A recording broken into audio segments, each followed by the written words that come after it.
We must know that we have a contract with the people of Kenya. The people of Kenya went to the ballot and signed off a contract with me, which contract I share with each and every one of you. When the people of Kenya went to the ballot, there was the name of William Ruto and Rigathi Gachagua on the ballot. They signed off, and we have a contract. It may not be written in any paper, unlike you guys, at least you have a contract between me and you. You have a letter of appointment. My letter of appointment, we received it on the 9th of August. So that letter of appointment has responsibilities, and those responsibilities are solemn. Those responsibilities are sacred. The contract that we have with the people of Kenya is solemn and sacred. And my request to you, members of my team, cabinet secretaries and principal secretaries, is that we must protect the interest, the resources of the millions of the people of Kenya who pay tax.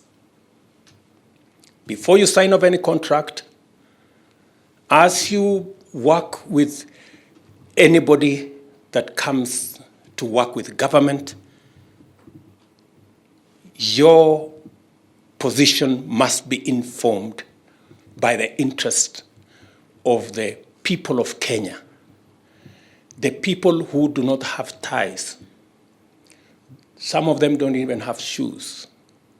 Some of them cannot get beyond the watchman. They cannot hire a lawyer. Those people are the ones who have hired us. We are their servants. We are their advocates. So in every contract, in every transaction, we must protect their interest, and we must carry their aspirations, and they must be reflected in every action of government. They are the people who have hired you through me. So those are our bosses. Every year, we're going to have this cabinet retreat at the beginning of the year to take stock of what we will have done and to project into the future of what needs to be done. And I have called this meeting so that we can have a meeting of minds and agree on the priorities that are listed in our manifesto, and to explain to each and every one of us the enormous responsibility and huge expectations of the people of Kenya in our administration. I have made it clear that every cabinet secretary and every principal secretary appointed from any county is appointed to serve the government of Kenya. And it is the expectation of the people of Kenya and myself that you will serve Kenyans across the divide in every county equally and fairly. We are also expected that as a team, we deliver as one government. We must avoid silos. Everybody has a mandate. For principal secretaries, the State Department, the buck stops at your desk. For cabinet secretaries, the buck of the ministry stops at your desk, as the responsibility, overall responsibility of the government of the Republic of Kenya stops at mine. And everybody must pull their weight, must put their best foot forward, must do their best to make sure that we deliver as individuals and much more importantly, as a team. Every year, we're going to have this cabinet retreat at the beginning of the year to take stock of what we will have done and to project into the future of what needs to be done. And I have called this meeting so that we can have a meeting of minds and agree on the priorities that are listed in our manifesto, and to explain to each and every one of us the enormous responsibility and huge expectations of the people of Kenya in our administration. I have made it clear that every cabinet secretary and every principal secretary appointed from any county is appointed to serve the government of Kenya. And is the expectation of the people of Kenya and myself that you will serve Kenyans across the divide in every county equally and fairly. We are also expected that as a team, we deliver as one government. We must avoid silos. Everybody has a mandate. For principal secretaries, the State Department, the buck stops at your desk. For cabinet secretaries, the buck of the ministry stops at your desk, as the responsibility, overall responsibility of the government of the Republic of Kenya stops at mine. And everybody must pull their weight, must put their best foot forward, must do their best to make sure that we deliver as individuals and much more importantly, as a team. We're going to digitize all the 5,000 government services in the next 6 months to enhance the efficiency of government. Eliud Owalo and his team know what they need to do with the support of the Attorney General and all the other people in Treasury and all the other sectors. And every principal secretary and every cabinet secretary must make it their business to work with the Ministry of ICT so that government services in your departments, in the areas of your jurisdiction are digitized in the next 6 months so that the people of Kenya can access government without too much bureaucracy. It should be possible for the people of Kenya on their phones, the same way, leveraging on technology, we have managed to demonstrate that it is possible to roll out a huge program like the Hustler Fund with 17 million people on board, 13 billion shillings already lent, without meetings, committees, and all the rest of the bureaucracy. It sends a very clear signal to us that technology can, leveraging on technology, we can make this administration not just professional, but most importantly, efficient. The people of Kenya should be able to pay from the comfort of their homes for government services. They should be able to know their electricity bills at home and pay them. They should be able to transact on birth certificates, on all the other government services that are required from the comfort of their phones. And using technology, we will also close the loopholes of pilferage and loss of government revenue. I want to tell you already, we are making very huge strides using technology to seal the loopholes that have always been a problem to us in matters collecting tax. It is my expectation that all of us, we have at the moment, I think 15%, about 300 government services that are digitized, 5,000 government services are not. My expectation is that this exercise in the next 6 months will be complete so that Kenyans can interact, whether they are land records, whether they want to know their rent, whether they want to know what they have to do with whatever other government service. They should be able to do it efficiently and without much hindrance or unnecessary bureaucracy. The whole of government approach is that we must be creative, we must be innovative. There are areas that we don't have to use public resources to drive government agenda.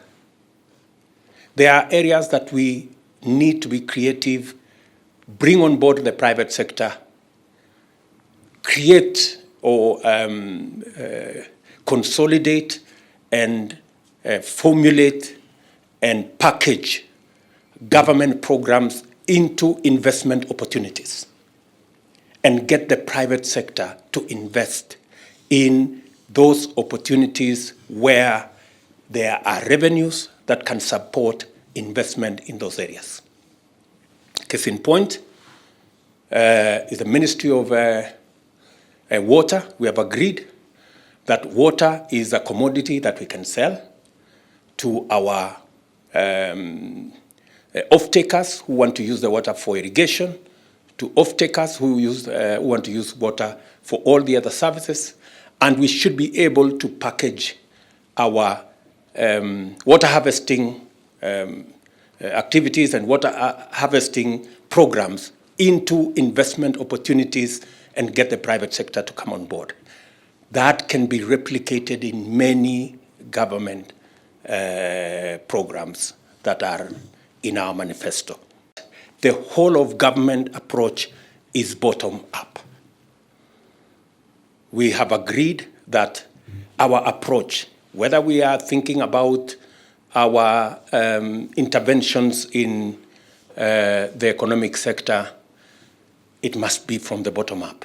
Whether we are investing in, whether we are looking at our programs in agriculture, we are today recruiting farmers from the farmer who has an acre or 2 acres to the farmer who has 1,000 acres so that we can service them. And again, we are going to use technology this time round to support our farmers with whatever subsidy programs that we have so that we make it efficient, we make it free of brokers and middlemen, and those are the people who normally give us challenges. Again, it is the whole of government approach. We have agreed that as we sit as a team here, we're going to have a breakup groups so that we can go and delve into detail, and every ministry is going to give us timelines on the priorities that we have set in our manifesto. When are we going to finish this program? When are we going to actualize this commitment? And we are going to have a 3 month, a 6 months, a 1 year, a 2 year program that is going to inform what the whole of government approach is going to look like. And that is going to be available to all of us. We have agreed also that from the next cabinet meeting, Mercy Wanjao, our Secretary to Cabinet, has assured us that from the next cabinet meeting, our meetings are going to be paperless. Again, we're going to run our cabinet on the basis of the digital space. And progressively, it will be expected of government, in every department, that we can leverage on technology to make government much more efficient. Sending a letter takes longer than sending an email. The email arrives instant. A letter tells us we have to get a messenger and another motorbike and another messenger on the other side, and the receptionist on the other side, and all manner of bureaucracy. I think it is time Kenyans got value for the resources they put at our disposal to run their affairs. It is my expectation that each and every one of us must work beyond their village and their county. It is my expectation that we will see PSS in Turkana, CSS in Vanga, and all manner of places appreciate Kenya. Many people that I know have not traveled beyond their village or their county. Yeah? Each and everybody here must appreciate what Kenya looks like, because you are the PS for every corner of Kenya. You are the CS for every corner of Kenya. And your service must reflect the national responsibility that has been assigned to all of us, and to you in particular. It is expected, of course, that this will cascade down to the departments that we have, the parastatals that we have, and the rest of government. We are going to have a session tomorrow with our members of the legislative branch of government, and we are going to agree with them how the people's representatives elected as members of parliament and senators are going to work with us so that it can be possible for members of this administration, cabinet secretaries, to go before Parliament and explain our plan and prosecute our agenda and answer to the people's representatives and be able to inform Kenya and Kenyans on what we are doing. An administration is as good as the checks and balances that exist.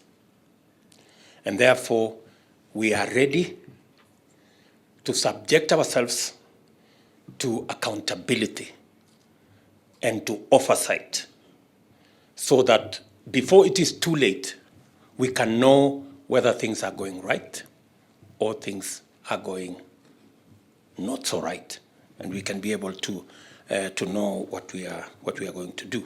We are also going to have a session with the representatives of governors, because government is government at the national and government at the county. And we want to agree with our governors on areas of partnership, on areas of collaboration, because it is expected of us by the Constitution. And so we're going to agree with our governors, especially on functions that are shared, on functions that we have delegated to them to do, and on areas where they think that the national government can assist counties in delivery of the assignment and the mandate that is assigned to them. I have already told good Professor Abraham Kithure Kindiki and his team to make sure that the national government administration officers, all the way to the assistant chief and the Nyumba Kumi people, support government programs, whether they are county government programs or national government programs, because programs that benefit the people of Kenya, it is the responsibility of national government officials to support those programs for the benefit and in the interest of the people of the Republic of Kenya.